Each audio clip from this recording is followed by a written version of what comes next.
Hi, Colin Donahue here with another talk on logical fallacies and how they relate to current events.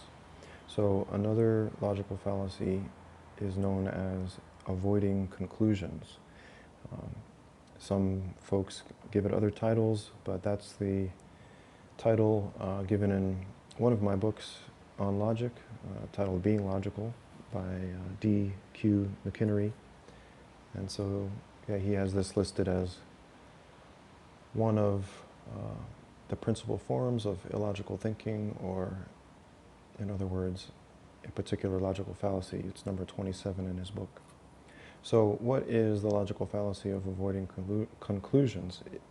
To quote the author, it's to adopt the principle that problems are as such insoluble and conclusions as such unreachable, end quote. In other words, it's the assumption that no definite conclusion can be reached.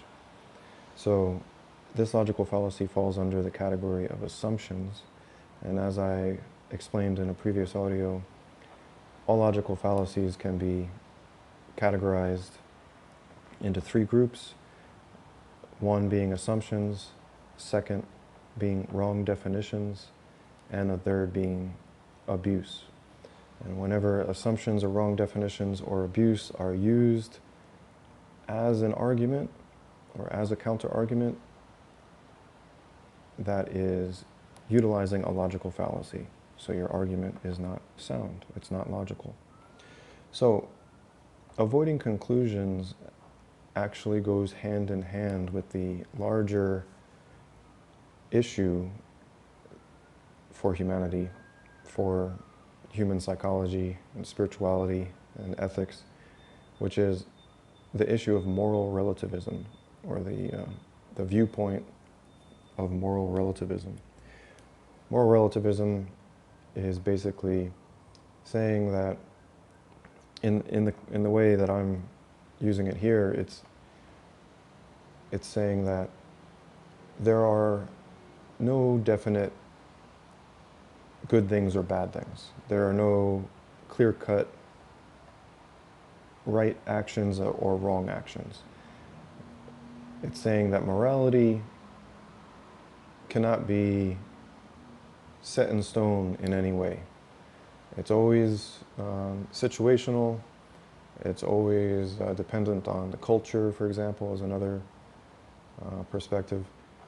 And just to be clear, moral relativism and the opposing view of moral absolutism isn't just a matter of recognizing that, yes, different people have different moral views. Of course they do. But the moral absolutist view is that there is actually, concerning certain things, a clear right and wrong universally. It doesn't matter what culture you come from or whatever. It doesn't matter whether you agree with it or not. It's just a fundamental moral truth that's part of our reality, part of creation, you could say. So, as I explained in a previous audio, three things that can actually be identified as always bad, universally, are aggression, deception, and belittlement. And if you'd like further explanation on that, I'll link to that previous talk. But aggression, again, is the initiation of violence. It doesn't, I'm not using it in some alternate definition where it just means strong effort. And I'm certainly not using it in terms of using force in defense of yourself or someone else. That's different. Defensive force is not the same as aggression. Strong effort is not the same as aggression. The traditional, specific definition of the word that I'm referring to is the initiation of violence, right? Which is actually always evil, right? It's, along with belittlement and deception, there are no good excuses for it. It's just always a bad thing. Okay, so returning to avoiding conclusions, you may already recognize how they may be, how there may be a relation, or how there is a connection to moral relativism, right? If you're hesitant or resistant to any specific conclusion, that may be due to holding a moral relativistic view in which you believe conclusions are just impossible. If there was such an entity as the devil, and he did actually want evil to flourish on the earth, what better means to achieve that than have people believe that nothing is really evil to start with, right? But I digress. Returning to avoiding conclusions. So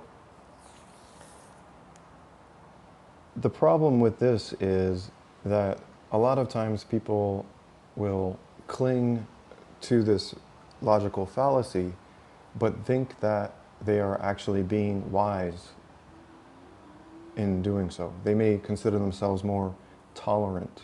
They may consider themselves more open-minded. And anyone who comes to any solid conclusion about something, any definite conclusion about something, they would then perhaps label close-minded or ignorant or intolerant, right? So that's part of the false morality of moral relativism, is that you can think that you're taking the high ground just because you won't take a stand for anything. I've talked previously about the whole debate about whether we should accept the precedent that has been set that the state owns the bodies of the population within their borders, right? Anyone considered a citizen of that country and then is then considered basically the livestock of whoever the officials are to control down to the bodily level, even when those individuals have not done anything harmful to anyone else. Instead, what's being carried out is a preemptive attack, which, again, is basically the idea that you can attack someone first if you believe they may harm someone in some way in the future. They haven't actually done anything aggressive, but you believe it's possible that they might harm somebody in the future. And so you then take a preemptive attack against them. And just to make this ultra clear, again, this is not the same thing as self-defense. I hear people confuse this all the time. Somehow they mix self-defense and aggression together as if it's the same action. It's not at all the same action.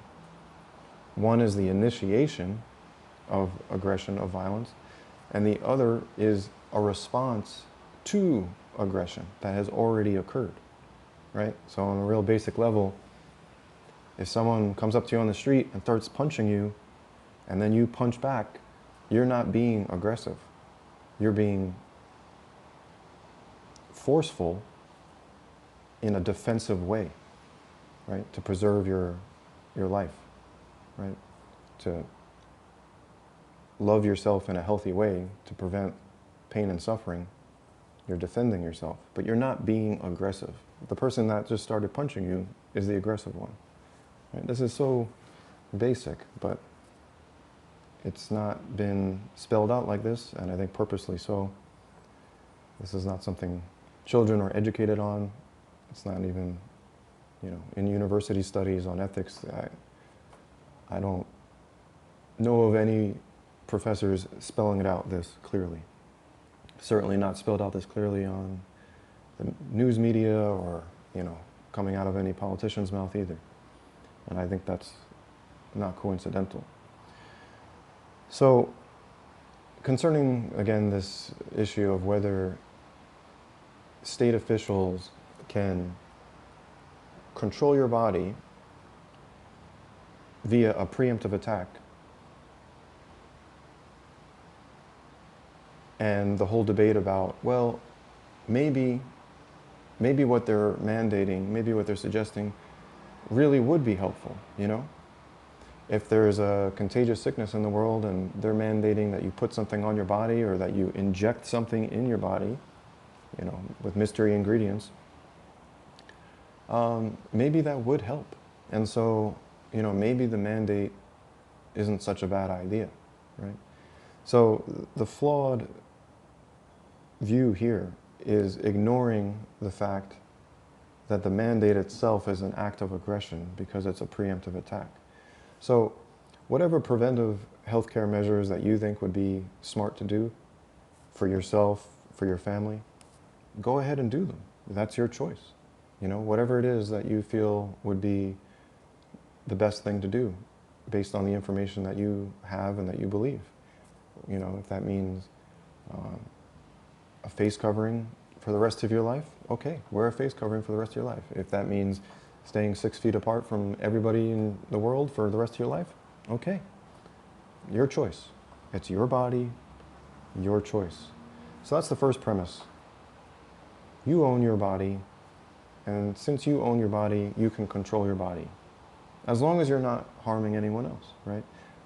Obviously, if someone is going around hurting people, it's then okay to use defensive force to restrain them. But if someone is not actually harming anyone, and you just imagine, you just theorize that they might, you then don't actually have the right to do any controlling of their body whatsoever. That's premise number 2, which is preemptive attack is not legitimate. And this is actually the most important premise. And this is why in previous audios I emphasize it as the major blind spot in society. If all you could understand and all you thought about and spoke was about the illegitimacy of preemptive attack, that would be enough. That would be enough. Because pointing out that you own your body and therefore should be able to control your body is a separate premise that is related. But if people could just agree that preemptive attack is not legitimate, then the controlling of other bodies in the name of safety would not be considered legitimate, right? Because it's a preemptive attack. You're controlling someone, limiting their medical choices or mandating medical choices or limiting their freedom of movement, telling them they can't enter certain buildings anymore, or they can't travel to certain places anymore, or can't get on an airplane anymore unless they comply. This is all preemptive attack against someone's body, or preemptive attack against an individual. And the particular form is a coercion to comply with carrying out a particular preemptive, or I should say preventative healthcare measure that is deemed necessary by whoever the so-called authorities are. So this brings us to premise number 3, which is that whoever calls themselves the authority is not then your master. Just because someone says, I have the best information,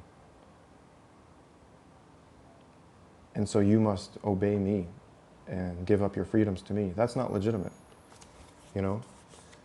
Just because I say, maybe I do have some information that nobody else has, and I believe 100% that it would help others if they followed it. I don't have the right to enslave other people in any fashion to abide by that if they're not actually harming anyone, right? If all I can say is, well, you might be harming someone, and I believe this would be a good answer, that's not legitimate. We can't accept that as a premise. Because if you do, it could literally lead to the enslavement of humanity. Because whoever is calling themselves the authority could just keep on theorizing about what you might do that might be harmful, and then give more and more restrictions as a response to this hypothetical harm that you might do in the future. So you can basically just be corralled into a prison cell for doing nothing at all. It's all hypothetical. You haven't actually done anything. And like I've said in my, you haven't actually done anything harmful. You may have disobeyed an order or, some directive or something, but that's not necessarily harmful in itself, right?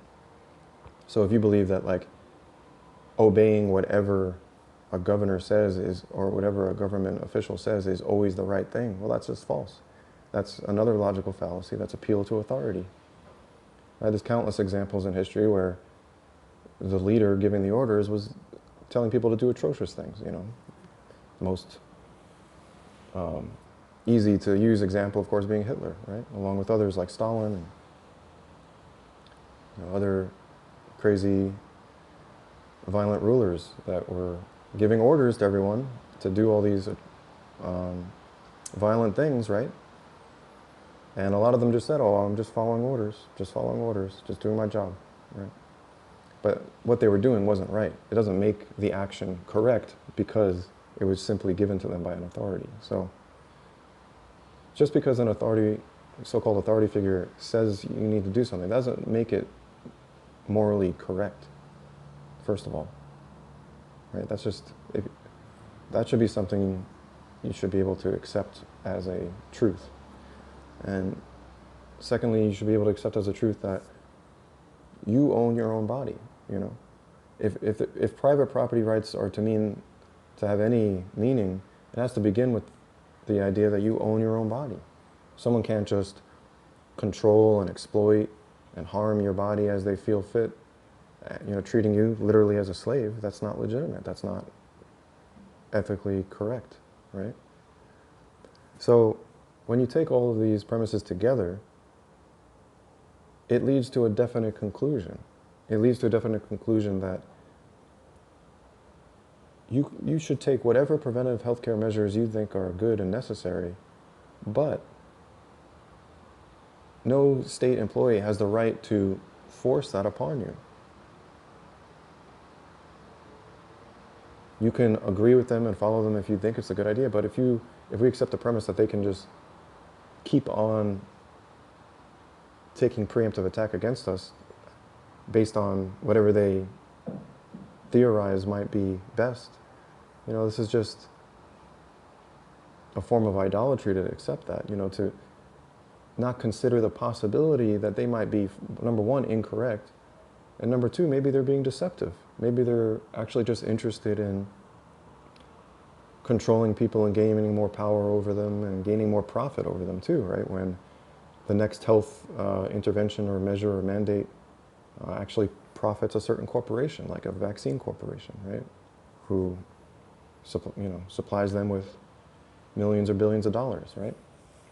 These are possibilities. So I'm not saying you have to believe it. I'm just saying you have to at least believe that it's a possibility. And therefore, because someone could use their own theories on what's best in a preventative fashion in a nefarious way, it should be rejected outright, 100%, as a mandate. Again, if what they're telling you to do you think is a good idea, go ahead and do it. But I'm saying it shouldn't be mandatory. The whole problem with what's going on is the mandate, right? And people are losing sight of that because on the news they just keep pushing numbers, talking and highlighting stories to appeal to emotion, appeal to fear and guilt and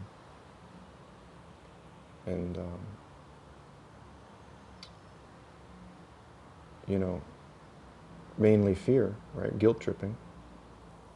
So all this being said, I think it's logical to conclude that the mandate is not legitimate, it's unethical. And coming to this conclusion, I actually had an individual say to me, "You're being closed-minded. You're being like a tyrant yourself." Just because I came to this conclusion based on sound reasoning, based on solid premises, right? You own your own body. Preemptive attack is not legitimate. And another logical fallacy is appeal to authority, right? Those three facts, those three premises are solid that lead to a particular conclusion, which is it's not legit for someone, just because they're a state employee, to micromanage your life through preventative healthcare measures, right? It's not legit for them to restrict your travel or, push anything on you as far as a medical device or medical treatment when you haven't actually harmed anyone, when it's all theoretical that you may possibly harm someone. And again, I understand if your mind is just reverting back to, well, but it might help. Right, I get it. But if you're still thinking that, if your mind is looping back to that, what you're not getting is that freedom is also a form of safety. What you're also not getting is that being abused or being attacked preemptively is not legitimate. What you're still not recognizing is that your body is your property. That woman you see walking down the street, her body does not belong to you. That child, in the park, likewise. Your brother, your sister, your father, your mother, yourself, nobody is a slave to someone else. No one is chattel slave property of another human being. If you disagree, well, I think you're delusional and immoral. And, I think my premise is sound. I think most people would agree with that premise. Not that I'm trying to appeal to the crowd here, which would be another fallacy, but I'm just emphasizing that these premises are sound and they lead to a specific conclusion. And me coming to that conclusion doesn't make me closed-minded. It doesn't make me tyrannical. I mean, it's so ironic, because to actually refuse the possibility that there is a conclusion that can be reached logically, that is closed-minded itself. And to condone preemptive attack against an entire population that can be extremely harmful and dangerous, that in itself is tyrannical.